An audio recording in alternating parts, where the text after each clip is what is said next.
What if I told you you were the one stopping your wife from coming back, holding you tight, saying sorry to you, and looking up at you and saying, I love you? Not only that, but it's not the things you do, but rather what you choose to stop doing that gets her to fall back in love. It's almost as soon as she gets close, you do all this hard work, she starts to trust you again.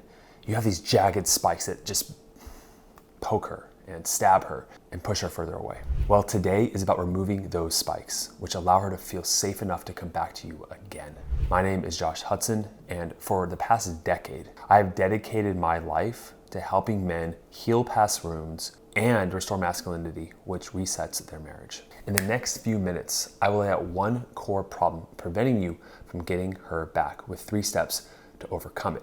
Now, let's lay all of this out through a beautiful metaphor, which is why I have this towel here. Now let's say this glass of water, this is your marriage, this is your relationship, and all the water in it is pure love. Well, over the years, resentment starts to pour in, right? Betrayals, not validating her enough. Oh, that one huge betrayal, that huge fight you got in, not listening to her, not going on dates, not giving her love, and all these things are now contaminating the love you have with her. Well, today is about really identifying what this stuff is, how to prevent it, right? But not only that, towards the end of the video, by the end of the video, what we're gonna do is I'm gonna give you some pure, lovely water to start to flush out all the negativity, and it is going to heal the relationship by making it clear again. And we are going to give you so much power and healing that everything is going to become clear again, clearer and healer. There we go. That's better. So you see, I expected, this is actually a good lesson, I expected it to do just one task and I would have healed it, but it took a lot longer than I expected, and for most guys it does. But point is, with enough love and corrective action, you will heal things and make it crystal clear and beautiful to drink again. And as a bonus, at the very end of the video, I'm gonna share with you the most attractive thing that you can do to get your wife to start chasing after you again. So stick around for that, but let's jump in. Revealing and healing resentment. So what is this actual red liquid that contaminates the relationship? Well, it's resentment and self-sabotage. Let me give an example with one of the guys in our program. Hey guys, so quick update on my situation. My wife and I have been separated for a month. She went on a work vacation trip for the last 2 weeks and she got back yesterday. I'm gonna drop off the kids today at her new apartment. While she was in vacation, she got a little bit emotional and said, hey Name, it was so easy, you had me all along. And I told her, hey, I'm here for you. And she would just say it's too late and say, I gotta keep moving forward. And I would just listen. Well, 2 days ago, we had a fight over the phone and I was complaining that why did she do this? Why did she destroy our family? Obviously wrong on all fronts and needy. And now she got back from the trip and now she's saying, I want a divorce. We need to do this ASAP. So this is a perfect example of a guy who was doing all the right things, where he was clearing out that liquid. He was making it nice and clean, filtering out all the resentment by doing the right stuff, by giving the clean water. And then what did he do? He got angry, he got resentful, and he let that anger and resentment boil up and poured in more of this damn liquid to make things worse again. And his wife responded in kind. So the question is, how does this liquid come back into the relationship? And why does it? Well, there's this concept I talk about on this channel a lot called the dual mind narrative. Now, I use it with the wife specifically. Now, what this is, I'll summarize for you, is that we aren't just one person, okay? We actually have multiple different competing emotions and relationships and parts of ourself in our mind. Now, I know this is in one body, but your mind could be split. This is accentuated with people who have a dissociative identity disorder. They have like crazy, you can tell it's like different whole personalities, but we all have this to a subtle degree. And this explains ambiguity and conflict in our changing emotions. Now, your wife is more in touch with her emotions, or she's more reactive to them in her feminine nature, so it's more pronounced in her. But you have this too, right? You have that voice of love, of hope, and growth, and just wanting to work this out in commitment, intimacy, you get the point. But you also have this voice of protection yourself. Now, what's happened over the years is that her voice of protection, right? Because you are the enemy to her, you've hurt her so much and she doesn't feel safe with you, that has become more pronounced, right? You fed that part of her. And now the voice of love is still there, but it's a whisper in her mind. Where for you, the voice of love and connection is still more pronounced, but you still have that little devil in the back of your head whispering into you that she hurt you.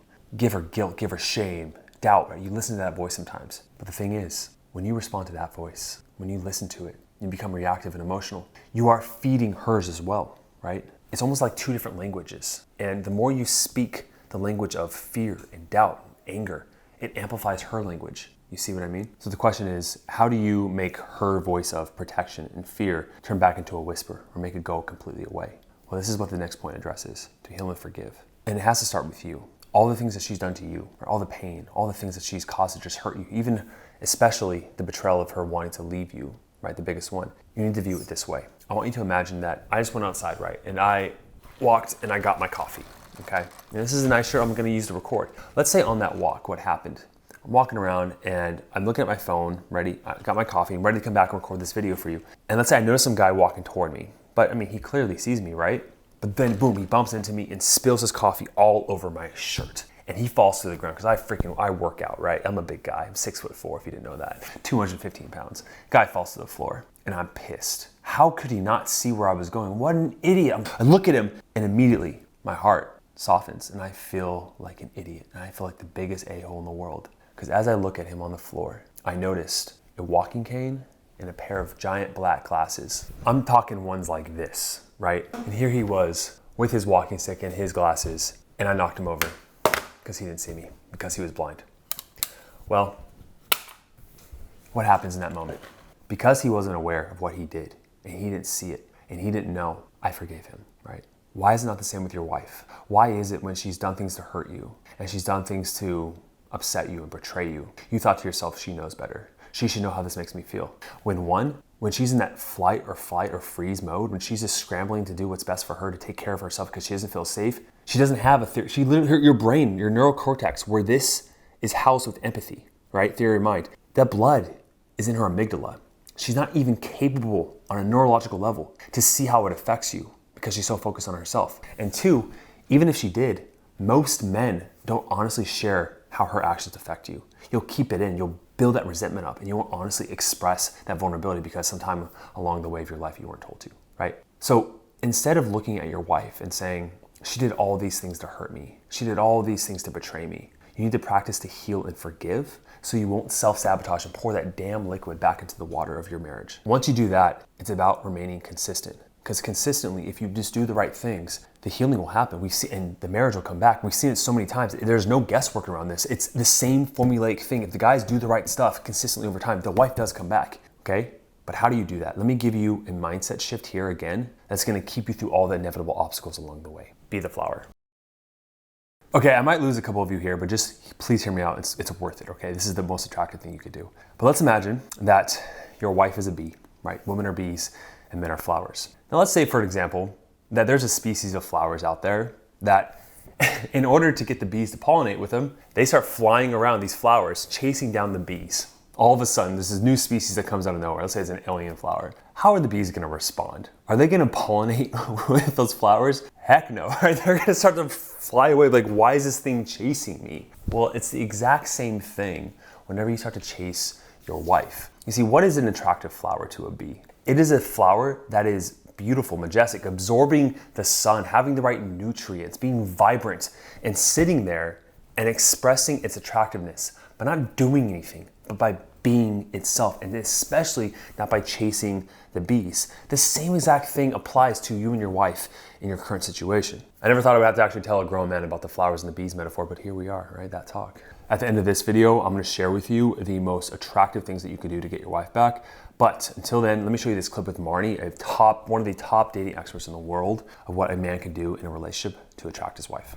They're angry at each other. There's tension. So no matter how much flirting you would throw out, and actually, in fact, if you started to flirt, she would become angrier at you because there's something that's become unspoken about that she's angry about. So either something that she's lightly mentioned or emotion or something that she's feeling that hasn't really been heard by you, or it's been ignored by you or shoved under the carpet. If you start flirting, you will get daggers thrown at you because she's not available for flirting at that point in time. So it depends. I would need more context to exactly what's going on for both people. But I would say if it's somebody who's like, you know what, I don't really make my wife feel feminine anymore, then you just dial up on the flirting techniques. So you can just, again, to start to banter more, to start to tease. So you can even just say like, hey, like, Friday night, be ready at 5 o'clock. I'm picking you up, wear this, and this, like wear something sexy underneath. We're going out. Make all the plans for everything. Then you pick her up and you just see her as a feminine person, as a woman versus the mother of your children or your partner in life, or, like the cleaning lady. You just like, you see her in those goggles of she's feminine, she's sexy.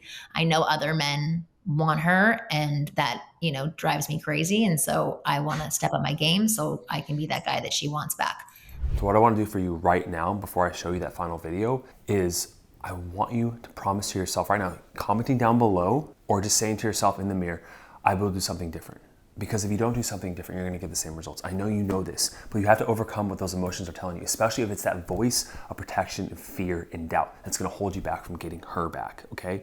So don't listen to that voice. Listen to the voice of hope, reason, action, and leadership, and do something different. You can set up a call with our team down below, or go seek help somewhere else. But there's another video right here on the attraction behaviors that I told you about. Thanks for watching, and I'll see you in the next video. Cheers.